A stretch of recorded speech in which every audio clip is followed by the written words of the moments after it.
One typical British town. Its high street was once its heart and soul. Not anymore. But what if we could turn back time? To the days of the butcher, the baker, and the candlestick maker. A group of shopkeepers and their families have left the 21st century behind. You are going to discover what the high street was really like. Your aim is to make this town fall in love with its high street again. Today's mantra is sell, sell, sell. Each week they're living and trading through a different era. Can I get any more left? From Victorian to Edwardian. Rabbits, pheasants. Through peacetime and wartime. The swinging 60s to the shocking 70s. 100 years of high street history. It's absolutely magical. Can they sell the products of the past to 21st century customers? Oh, the poor creatures. I'd be frightened to give this to the birds. Pin, pin. And can they make a profit while they're at it? This is unbelievably hard. I don't know how these poor buggers did this in the old days. If I'm really being honest, I hate it.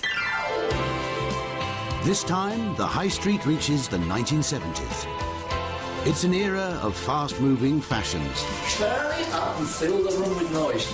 And simmering tensions. You can't get more than me. It was horrible.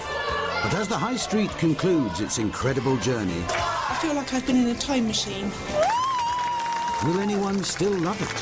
Hey, boys, you interested in some chicken?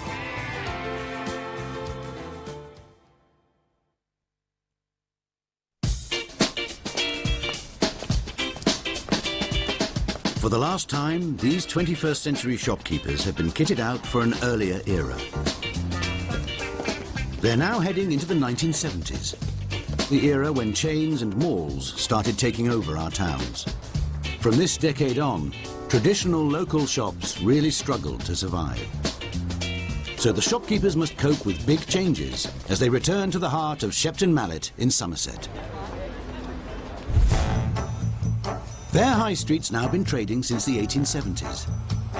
And throughout, the Surgeson family have been the grocers. For most of that time, they've shared the square with the family butchers. But in the 1960s, the Sharps were put out of business. Now a new family are coming to take over the site. The Sanders will be running it as a convenience store. In the 70s, I was running my dad's store. It's going to be fun. I just can't wait. Exciting. It'll be great for the kids to see this era. This is definitely not what I usually wear. I think it's pretty cool.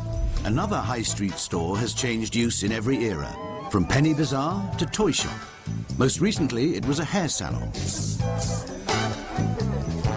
For the 70s, it's a record shop.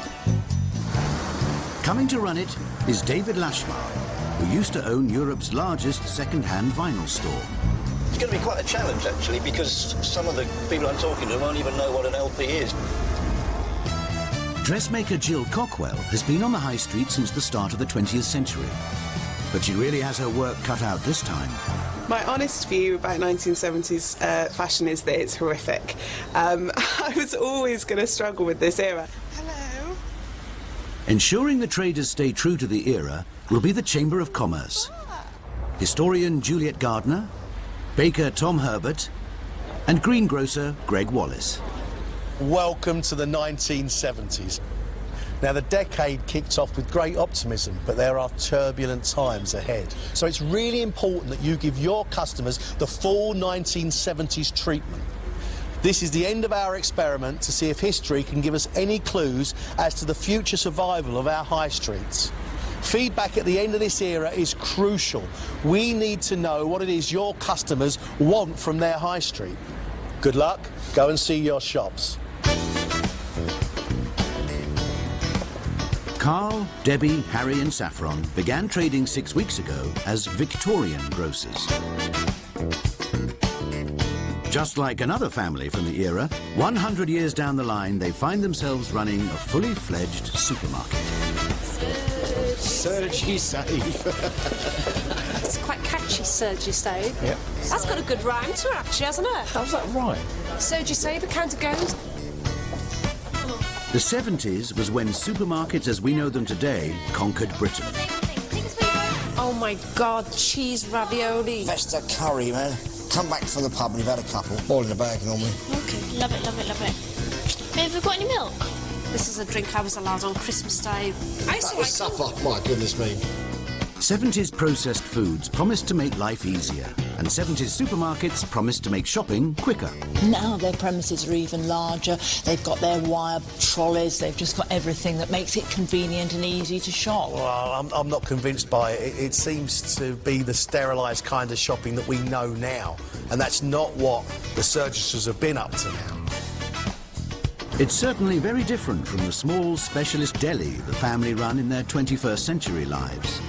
What we're doing nowadays in the real world to try and get people away from supermarkets. And here I am, running a bloody supermarket. Most supermarkets in the 70s only opened between 9 and 5 Monday to Saturday. By law, only small stores selling essentials were allowed to open in the evenings or on Sundays, which is how the Sanders hoped to compete with the Surgisons. Whoa! Oh my goodness! Oh, Sanders! We've got the other store opposite. We have to open all ours. Yes, we've got them locked. They've got a bigger store and they've got more stuff. Yeah. So. Oh God, it's empty. We're going to stock it up.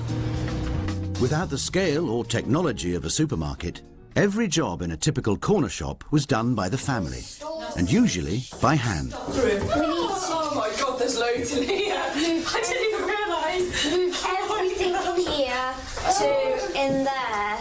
Yeah, you've got to stock it all up, Josh. Oh, you're the lucky one. 12-year-old Josh and 16-year-old Karina aren't used to shop work, but their dad definitely is. In their 21st century lives, the Sanders own an award-winning convenience store in the Midlands. Sundar's father bought a shop after coming here from India. He said to me, look, there's 7 to support, because you've been the eldest son in the Asian community. It's your job now to run the store. Sundar built the business from a single shop into a chain of 5 stores. 26 years of graft have meant his children enjoy a more privileged life.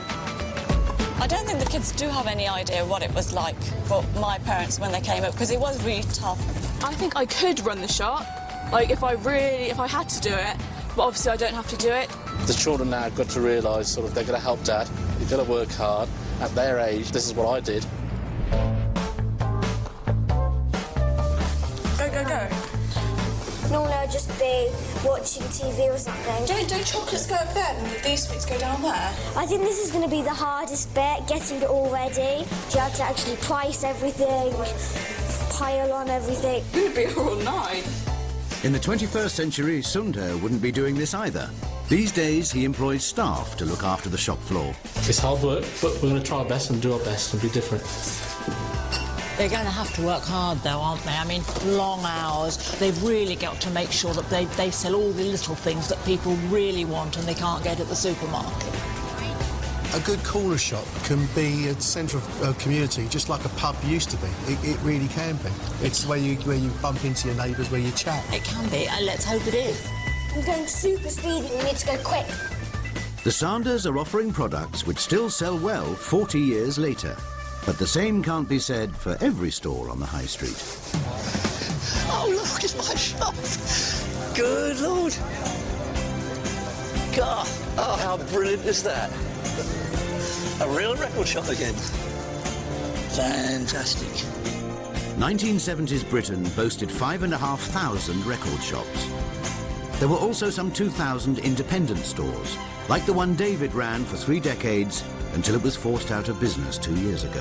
When the shop was really running at its full, it was so busy we had over 20 people working here. It was packed all the time. In fact, we used to have a chap on the door on Saturdays to stop too many people coming in. Now, how about that? It's a place that kids would hang out. You'd find bands that were getting together. It was almost a community place. I'm never happier standing behind a counter.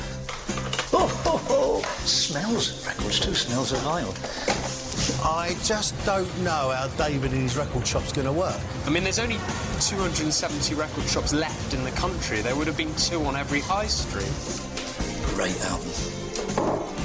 It's not just going to be about the records that he sells and things, it's going to be about the way that he engages with his customers, and he's got to make them want to come to his shop and talk to him about vinyl and really see music in a different light. It's starting to look like a proper record shop. I think he'll make a big success. But if they buy a record, they've got to have something to play it on, and they don't exist anymore. It's like trying to have a blacksmith in here, trying to sell you a horseshoe for your car. It's not going to work. Record stores weren't the only places selling youth culture on the 70s high street. Fast-moving fashion was now big business, which means there's a new street-level store for dressmaker Jill. It's so not what I was expecting. It's loads posher. It's like a proper stylish boutique, and I was expecting a cheap shop full of loads of cheap nylon clothes, so this is fantastic. What Jill has got to do is keep up with changing fashions. I mean, they changed totally. Went from catsuits right through to punk. But she is not the girl with the biggest entrepreneurial spirit. She's never, ever, ever taken any money. Now I've seen the shop and the stock that I've got available and the fabric I've got available, I think I might have a chance of actually making some money this week. At Surgisave, Carl wants to thrill Shepton's shoppers with an official opening. But back in the 70s, a new store could bring the whole town out onto the streets. The big chains laid on the razzmatazz, booking the biggest stars to do the honours. It's publicity, darling. Creating a sense of excitement in present-day Shepton Mallet may prove more of a struggle. Mum, this is not working and it's really annoying me.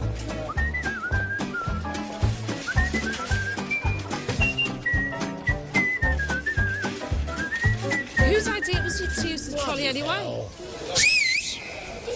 Ladies and gentlemen, can you please gather round? Come along. Come on. Closer. The Surgisons have got David from the record shop. Don't cut it yet, just look towards me and smile. There's not been a crowd, isn't there? Yeah, too big. Yeah. 3, 2, 1, cut it! Right, come on then. In you come. In you come. Come on. There you go, my love. There you go. Would you like some refreshments? To lure in the customers, the Surgisons are reviving a supermarket competition from the era. The winner is Blake.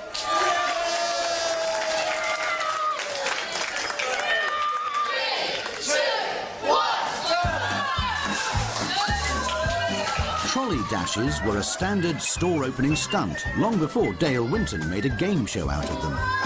Sainsbury's called theirs Grub Grabs.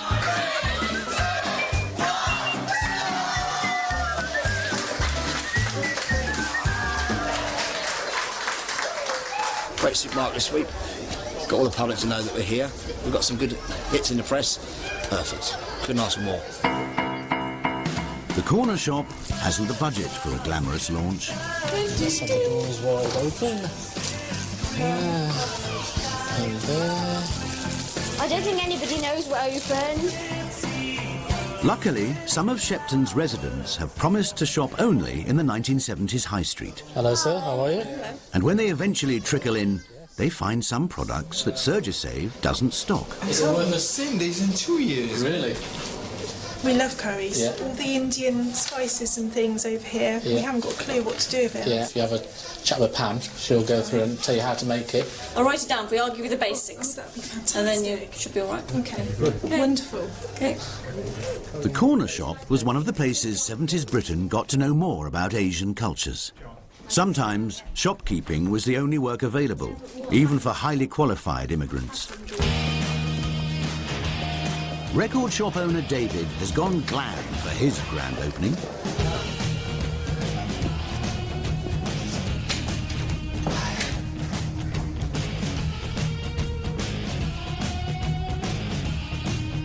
His store is quickly full of browsers, but to turn them into customers, he has some major hurdles to overcome. Long-playing records cost over £20 each in today's money, and younger customers have to be taught what to do with them. Flip over the biscuit, as they say, drop it under the spindle. If you could just bring that down gently. Like all good record shops of the time, David is offering his customers the chance to try before they buy. You should have something there. So have a look and sounds. You can make as much noise as you like. You're in a record shop. It's quite all right. You sing along with it. The ball whistle got such a jewelry. Oh, it's just brilliant. It is brilliant. Is this a live track? Really good. I mean, that's how we used to sell these. It's not you going past a scanner and somebody going beep, beep. You actually got the chance to listen to them. You talked to me about it, saying, oh, I don't like that, I'll try something else. That was what buying records was all about. Customers in the 70s didn't just get vinyl from their local record shop. Many of them got a musical education there too. Thin Lizzy, Johnny the Fox, a very powerful rock and really nice. Check that out. When you come back and see us tomorrow, tell me whether you liked it. If you did, we can move in that direction. If not, we'll choose something else. Rob, you're going to take that original copy of Pink Floyd Dark Side of the Moon. And when your folks go out, turn it up and fill the room with noise. And you tell me how much better that sounds. All right, yeah, sure. All right. David's enthusiasm is infectious. Though, to seal the deal, he does have to throw in a little something extra. You got that okay? Oh, yeah. Not too bad, Susie. You're going to pick the speakers up where my hands are. Enjoy. Because Jill has struggled to make any money from fashion in previous eras, the Chamber of Commerce are sending in some expert advice. Lee Bender knows all about making a business out of a boutique. Hi, I'm Jill. It's lovely to meet you, Lee Bender. Nice to meet you, Lee. Nice to meet you. Lee was the founder of one of the most successful boutiques of the 70s, Bus Stop. We had our first one in Kensington. Everyone used to queue up in the mornings to get in. Really? You had queues of people outside your shops? Oh, how wonderful. Yeah. You must have been doing something right then. Yeah, it was the first of its kind, really. My public were young, and so they were really interested in new ideas and new materials and new colours and the new music, and the whole thing went hand in hand. A boutique owner needed to look the part. So Jill slips into the first 70s style she'll be selling. I can carry off this look. Glam rock. Absolutely. You'd wear that now, practically. I'm not sure I would wear Would you not? Do you know what? Boutiques like Lee's sold not just single items of clothes, but a whole look. So Jill needs to provide accessories and also advice on which garments go together. Yeah, that is glam rock. That's right. Shiny. Yes. So if you had a third piece, then that would be really good. That was silvery. No, that doesn't work.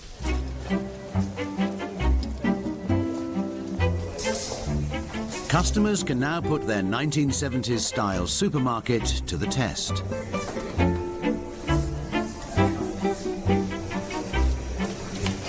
It was so much nicer when you were serving us behind a counter. It was lovely. It was. I really enjoyed it. Yes, but we have to go all the way around the shop before we get to you. By the 70s, supermarkets had turned shopkeeping into a science. As a result, life for the Surgisons is easier than it's ever been during their whole century of shop work. However, efficiency comes at a cost.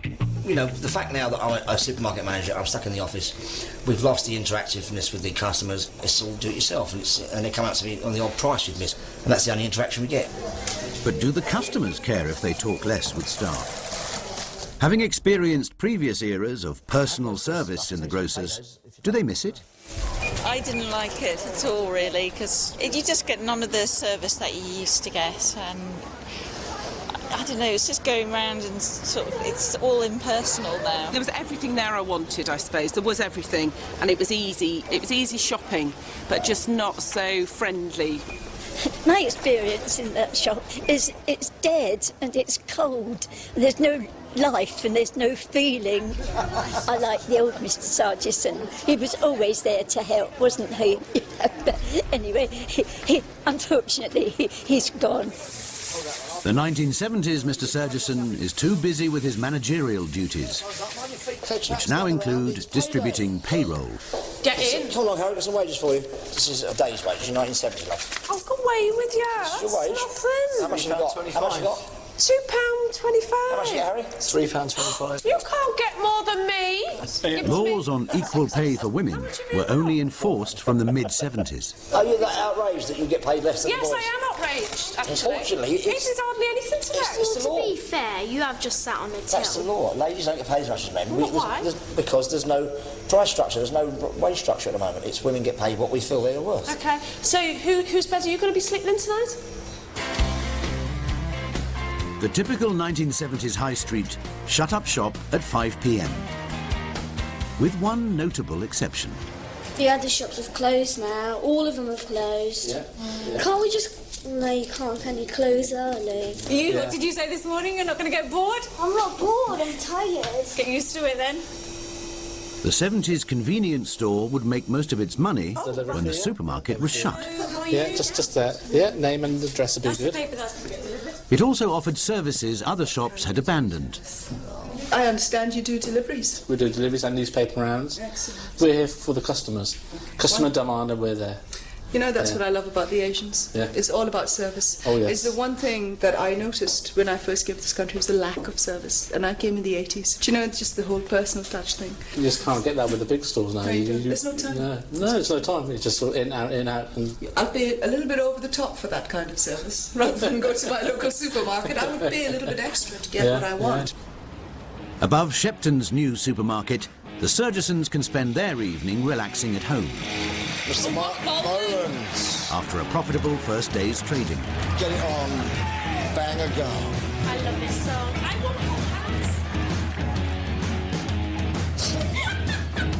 We made a lot of money because a lot of people came in, which was good. People weren't just buying daily shops, they were buying weekly shops. So that more money was going through the till a lot quicker, which was really good.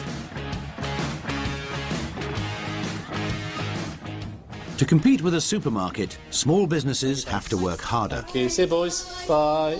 Bye. They also have to work longer. Sundar finishes a 14-hour shift at 9 in the evening. The first day, I was so tired, but this is like going back in time, and it was tough. It did make me think about how my dad had to work when he was younger, because it was a lot of hard work. I don't know how he did it every day.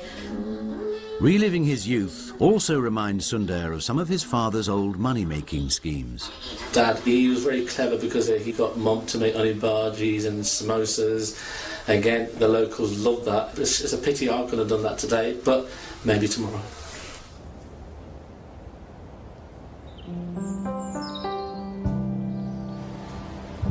The next morning, and the man who was working latest is up earliest.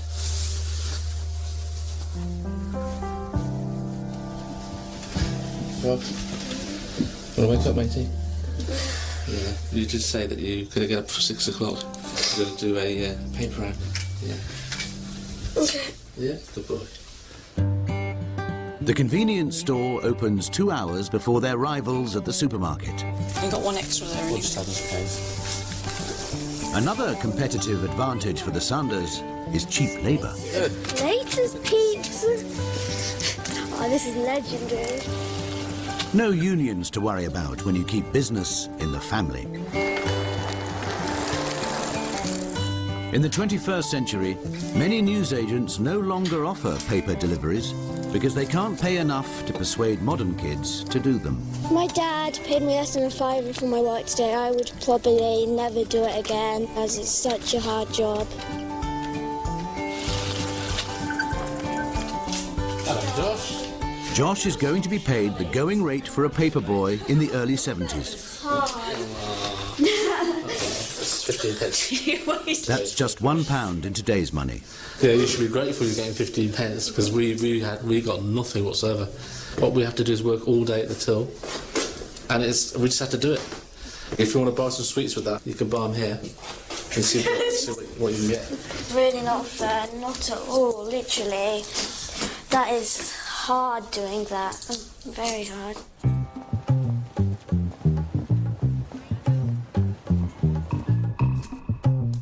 At David's shop, customers are returning with feedback.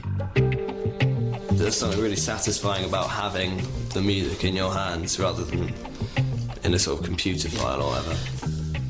Compared with the CDs that you get today and the downloads from the internet, it was disappointing. I'd forgotten all the difficulties with vinyl that there was, with the jumping and the scratching. We put up with that during the 60s and 70s, and I said to you, I don't know how we put up with it. I don't think I could go back to it at all. Yeah. No. Well, I've lost 2 customers. There was only one alternative to vinyl which a 70s record shop could offer. Could we try the animals? You certainly can. That'll bring back a lot better You just have to bear with me. This is slow 1970s shopping. I've got to rewind it now. No, I don't care for that. Could you put it onto the next track? No. You can't? It's a cassette. Oh. The other trendsetter on the high street also has out-of-date stock to shift, but at least she can pass it off as vintage. It's quite well, actually. It's great. There's a mirror right here. What shoe size are you? 5'6". As advised, she's not just trading in frocks, she's pushing accessories too. Lovely, thank you so much. For the first time, Jill is selling stock she didn't make herself. When mass-produced clothing first appeared on the 1930s high street, Jill preferred to stick with bespoke dressmaking. I'm not really a salesperson who's just about selling for the money. It was time-consuming and not very profitable. The beauty of a boutique, however, is she can still make use of her dressmaking skills when she chooses. I've actually brought some things in. I was wondering whether we could sort of vamp them up a little bit. Great. Jacket. I think it's absolutely seen better days. Oh, I've got great ideas for this already. We could whip this collar off, and then I could do a bigger collar in the leopard print. Jill also remodelled clothes in the make-do and mend years of wartime. She seems to be drawing on everything she's learned in previous eras. Oh, I've got to try that on. Whether she's also learned how to make money, the customers will decide. It's just fantastic to have a boutique like this in Shepton Mallet. My goodness me. The one thing we haven't got is clothes shopping. This would be heavenly, something that would draw people from miles around. It'd be wonderful. Whoa, Zoe! We had a really good time in there. That was like mine and Zoe's heaven, or idea of heaven. This could be a contender for my favourite shop in all of the eras. In their home above the corner shop, Pam and Karina still can't escape from work. Oh, this is disgusting. I've got mud on my hand. Ew. They're making something that teenage Sundar used to sell in his father's shop. Don't know how hot they are, so I'm only going to put 2 in. Samosas. That smells disgusting. I hate the smell of that stuff. It's recording. Makes me feel sick. I feel like an Indian granny. A proper Indian granny. I don't really like Indian food. You like a chicken curry? I like chicken curry, that's it. I just don't like the taste of it at all. The cooking's not the only culture shock Karina's experiencing after 2 days in the 70s. I miss my clothes. I miss my phone. I miss my friends. I miss my bed. I miss everything. You've got it easy nowadays, though, haven't you? Yeah, but you didn't know any better, though. But then, because there wasn't Blackberries out then, there wasn't iPhones out in the 70s, so you didn't know. Yeah, but we lived without it, though, didn't we? I know, but you didn't know any better, though. Downstairs, the other half of the family starts selling the samosas. My wife actually made them. Yeah, sort of let me know what they taste like. I love it. I can taste the cumin. So she says I'm making myself. They go, oh, we'll have a few. So it's been different, and I think it's definitely taken off. But while the Sanders sell fresh, homemade produce, their rivals are pushing the opposite. Got some lovely little ideas here, so maybe make life a bit easier when you've had a hard day at work. Burgers, pizzas, ice cream, fish fingers. At the start of the 70s, just 3% of British households owned a freezer. But by 1980, half the country did. Frozen food became big business. Especially flown in from Italy just for you. We've got lasagna. Tastefully exotic. Oh, yes. Shoppers who would once have bought fresh meat from their high street butcher now bought it frozen instead. To boost sales of chicken, which rocketed in popularity during the cost-conscious 70s, the Surgesons embark on another PR stunt.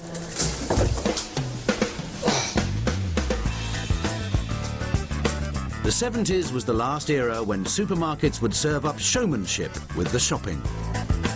The Surgesons first learned the art as Victorian grocers. World's largest cheese! I'm selling the world's largest cheddar tomorrow at the market.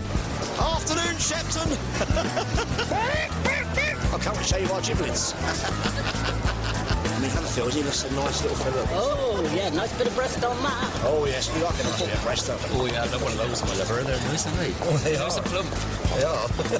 Come and visit our sort. Lovely new modern supermarket. Are they free range? I don't know, and I frankly don't care.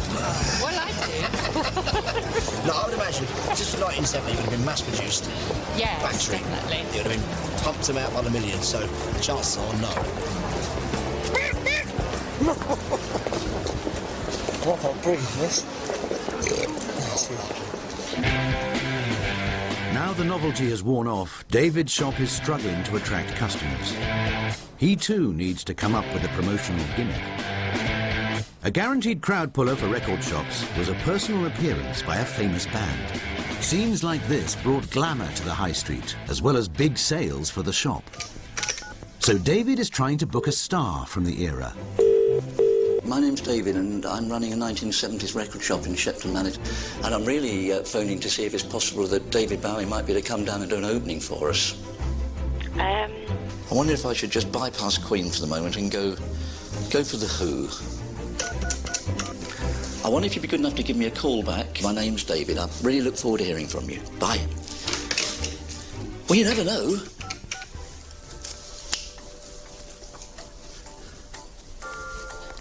Blondie.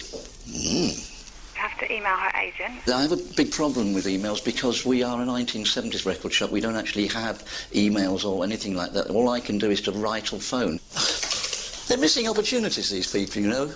As the rejections pile up, David sets his sights a bit lower. I know you represent the Quo. I wonder if there's any availability. I'm trying to find a big and important band such as Mud. Just when he's running out of hope... We've got a yes! Brotherhood of Man, this is absolutely brilliant. Oh my God. The high street has been hit by a 70s-style power cut. Well, that's a bit stupid because the fridges are all the food's going to start. Yeah, so all them frozen chickens will be fresh chickens. No, yeah, that's a bit bloody. Who's turned my lights out? How can I have a record shop without any lights, without electricity?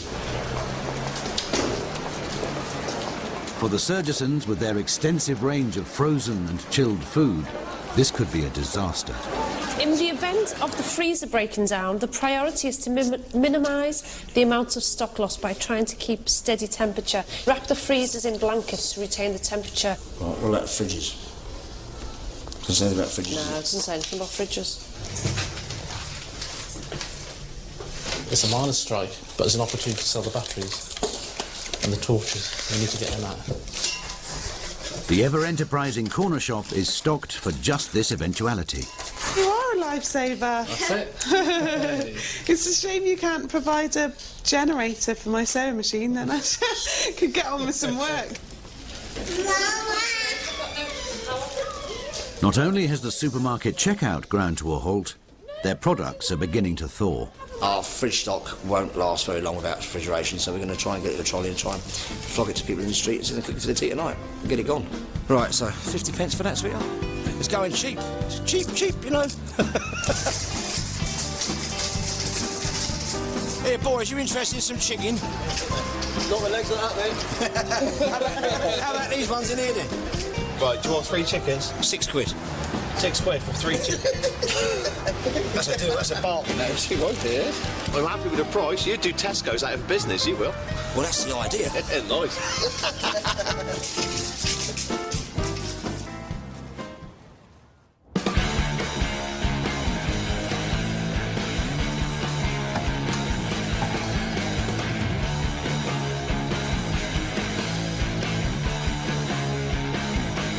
When power's restored the next day, the Chamber of Commerce have delivered new stock to Jill's boutique. I guess Punk's in. Good, I don't mind leather, that's fine. As usual, Jill takes it on herself to be a trendsetter and models what she sells. And then she offers a makeover to the other high street retailer who's got to keep his finger on the pulse of fashion. Come on, it's a cross between Sid Vicious and Ken. I'm Sid Dodd. Look out, shit, yeah! But David's first task of the day is publicising a band not many anarchists were into. Don't be scared. It's only me underneath all this. I've got Brotherhood of Man coming down to the shop.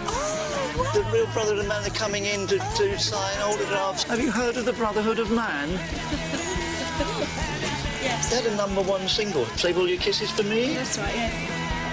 He knows that a successful record retailer must focus not on what's cool, but on what will sell. Anything about it? They're actually turning up at my shop this afternoon at 5 o'clock. Lashmar's Records. Okay. You have to fight your way through the crowd, I think. It's going to be a big event this afternoon. I hope it is. So far this morning, Sundar's been working on his own. Hey Josh Krina, it's 10 o'clock. Time to wake up. Daddy's been in the shop for over 3 hours and you're still in bed. You gonna get up? The young Sanders have had enough. I'm not looking forward to getting up working in the shop because it gets monotonous. 10 o'clock is not good enough. Ideally, they should have been here sort of 8 o'clock with me to help me out. But Sundar has a plan that will force his children to take on more responsibility. Krina, Josh, can you run the shop for 2 hours while we're away?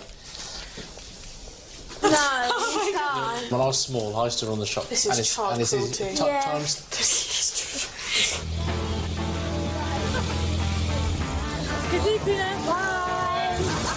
By the 70s, it was only in small family businesses that a 12-year-old like Josh would be seen working.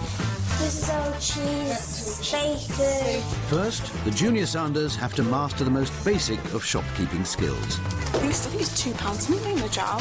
£2.12. £2.51. Was it? Yes. Oh my god, I don't have to work the till. Yeah, that's £3.77. £3.77 altogether? Yes. Right, okay. Josh isn't sure his sister has got her maths right. Yes. It's £1.23. £2.50 for the jam, then 2 packs of spices. We need a calculator. Hello. How are you? 72p for the rice. Find out the price of rice first. John. How did that manage to happen? Well, I'll clean that up in a second. Karina, do you know what this is? Oh, that's that Indian stuff. What's it called? It's an Indian spice. I think it's going really well, as we've had quite a few customers in, but we've served them happily, and all of them have been happy. So I think it's going really well. I wouldn't go into a business if it was like this, because it's so like extreme. Like everything's just hard. After 2 hours, the bosses are back. Did you enjoy it? No, I didn't enjoy it all. I hated it. Why? It was horrible. I think Karina got a bit stressed, I don't know why. There was loads of people in here. By the time Juliet from the Chamber of Commerce pays a visit, Josh and Karina already have a fuller understanding of what life was like for their parents in the past.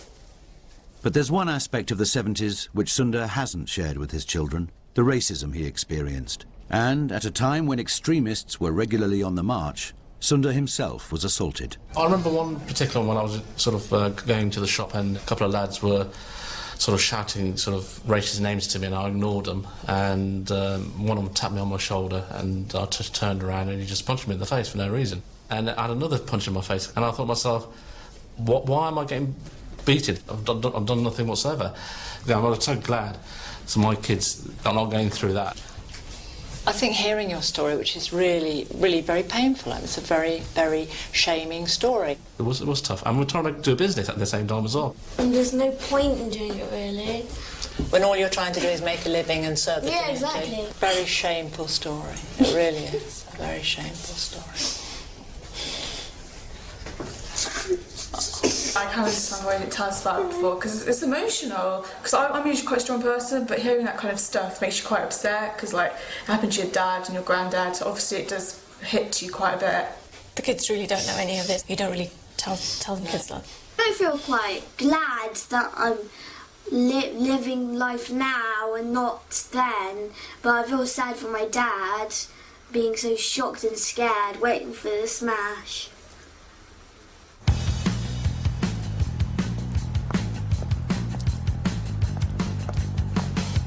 Jill is punking up her punters.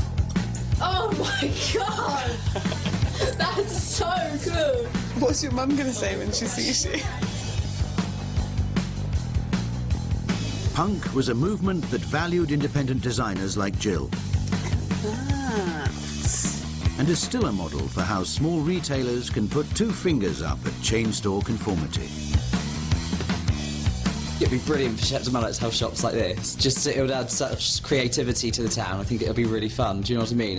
You see it in big cities and really cool arty areas and stuff, but not in Shepton. In the big cities, all the shops are all the same, so it's lovely to have something so different in the smaller towns. All right, thank you very much for that. Thank you. Thank you, bye. I've got some leather gloves you might like.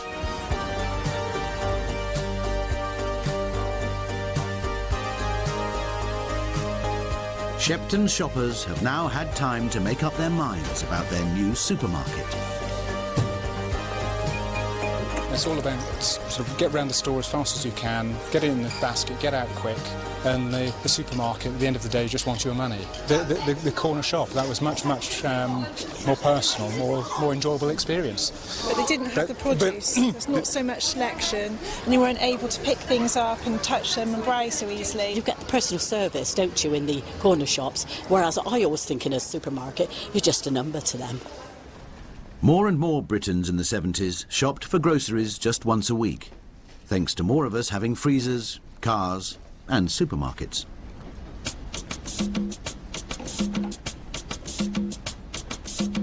So it's a sign of Surger Save's success that it's become emptier as the week goes on.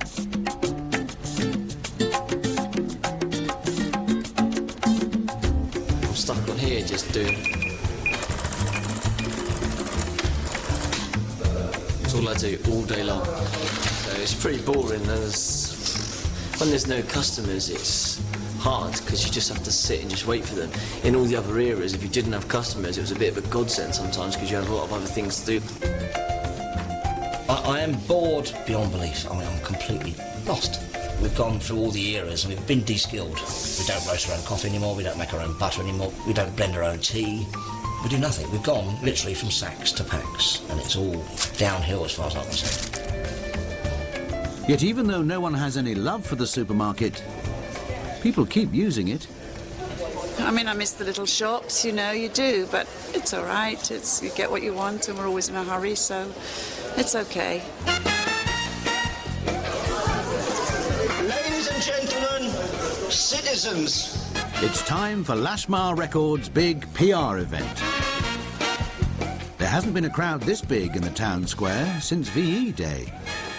This is not a cover versions band, not one member, his mate's dog and his auntie.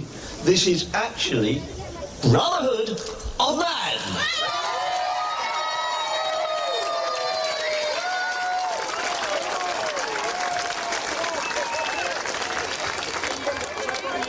One second, I'll sign this first. If you get them to sign that, you've got a collector's item then. And you. Use one of my bags to get it signed on. Thank you. There we are, because it is us that's putting it on, Lashmar's Records. And his promotional campaign finally pays off. We had them queuing at the counter for the first time since we opened, queuing at the counter, waving money and buying. So if you do something extra for the customers, say, this is special, this is community, this is where you can hang out and have a laugh, they'll flock to your doorstep. For David, today's been about much more than making money. There's going to have to be two on that one. It's actually been quite emotional to me. I realise how much I miss it. I love trading, I love records, I love music, and I love a relationship with my customers. Absolutely wonderful. And that's something which I'm aware how that gradually was eroded. So there's a degree of emotion and loss.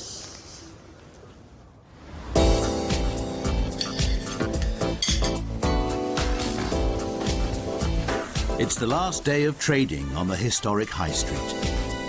I just think it's going to be a really sad day today. And I know for a fact if I see somebody crying, it's just going to stop me off, and I hate that. I don't want to be crying.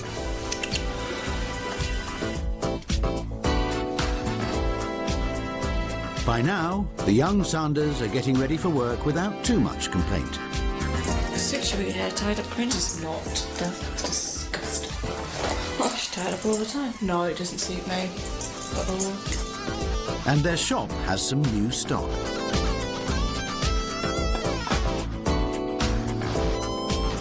It's a nice place, isn't it? The Queen's Silver Jubilee in 1977 wasn't just an opportunity to boost sales of tea towels. It also saw street parties being held across Britain. And Shepton Mallet's High Street is planning to restage these celebrations to mark the end of trading.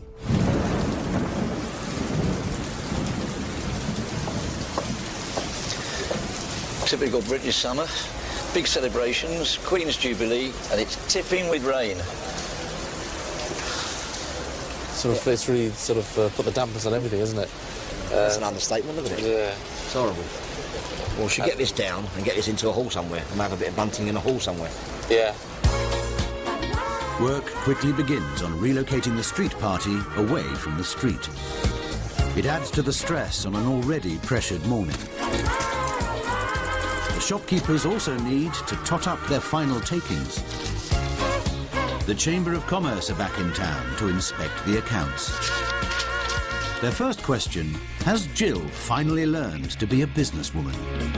I've been doubting Jill's ability to take any money, and I thought 1970s fashion would be virtually impossible with those silly clothes. She's taken nearly 900 quid, 897 quid. I mean, hats off to that lady. That's amazing. That's really, really good.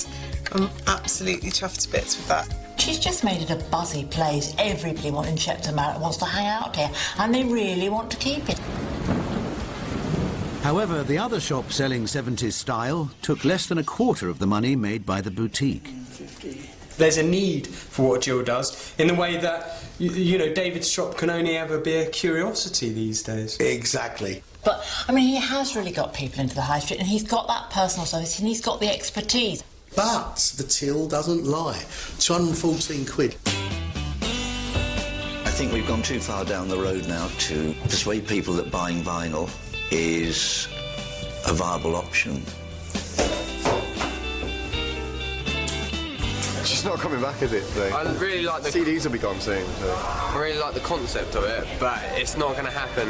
Downloading's the future. My laptop's just a little bigger than a vinyl, and it's got about 8,000 more songs on, so it's a little bit more convenient.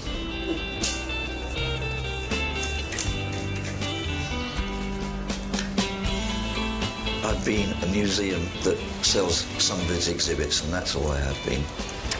This is not viable as a retail operation. The other new arrivals on the high street worked harder than anyone. So have they been rewarded with a profit? To take 550 quid, near as damn it, I think is a very credible job. They made a success of things because they were prepared to work really hard. They were prepared to keep open long after the supermarkets. They couldn't compete on price, but what they could compete on was convenience. Thank you, yeah. That's 75. Okay. The most important thing that I've learned is that I can work more hours than I usually can, and the family can work better together than alone. I think it was a bit of a shock to them. They realised how difficult it was for me while I was young, helping my dad out. We're closer now, and it's really good. But the shop that took the most money was the place no one loves, yet everyone uses. They take over £1,000 again. Throughout every era, the surgeons have proved to me they are a class act. If you combine hard work with some basic marketing skills, you can make a go of anything anywhere, and they've proved it here. But for the Surgisons themselves, it's a hollow victory. The 1970s, yes. What a boring era. I don't want to be a big conglomerate. That's not what I'm about. I'm more of a small businessman, and with any luck, I'll continue doing that. I just felt like I lost my personality, and all that lovely personal service I'm used to giving kind of died.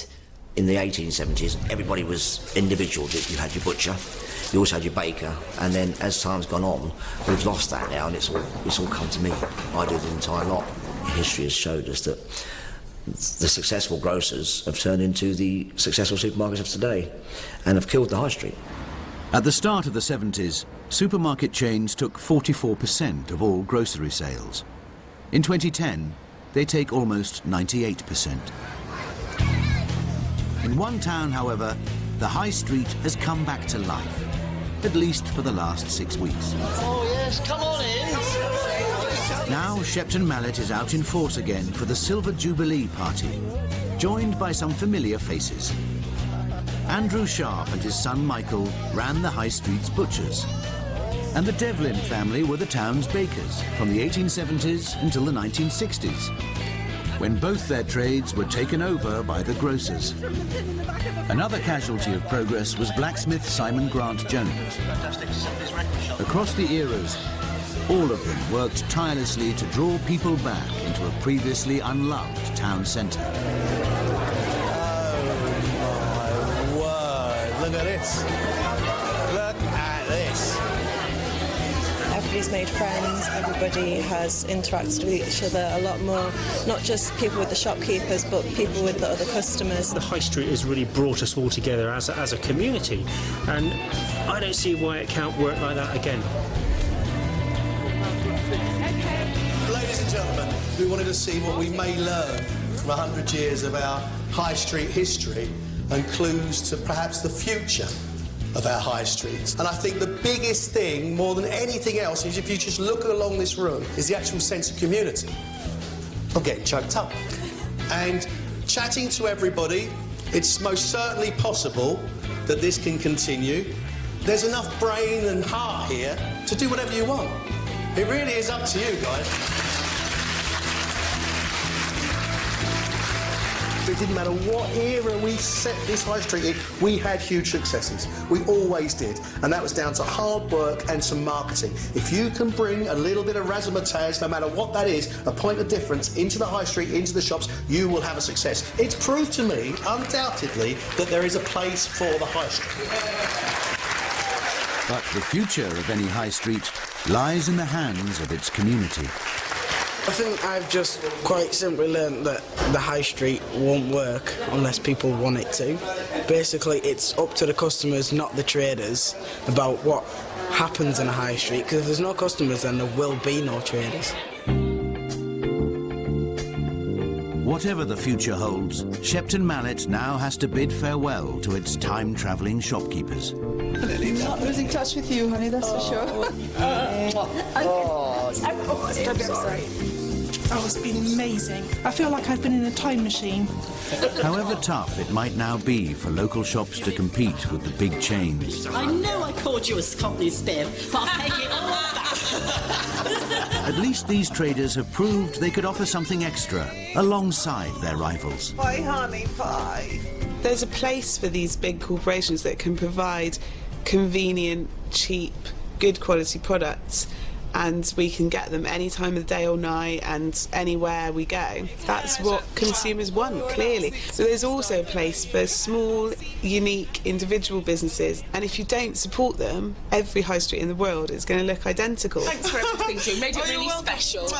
This project has absolutely proved that 100% that people love interacting with their shopkeepers. Bye, darling. Thanks for popping in. It's really nice to see you. Bye. What is nice is like to see like a family like yourselves, and to get that service from you, you don't get that today. People are important. When you're in a business, they are your number one, and you've got to look after them, because this is where you gain over the supermarkets. How do you overcome the competition? You do something different from the competition. If you ever want to come back and open up a shop, please do. We need shops like this.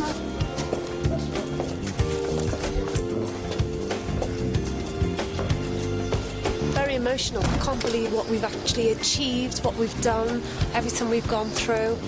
But most of all, you know, we did this for a reason, and the reason is to bring our high street back. I hope we've achieved what we set out to do.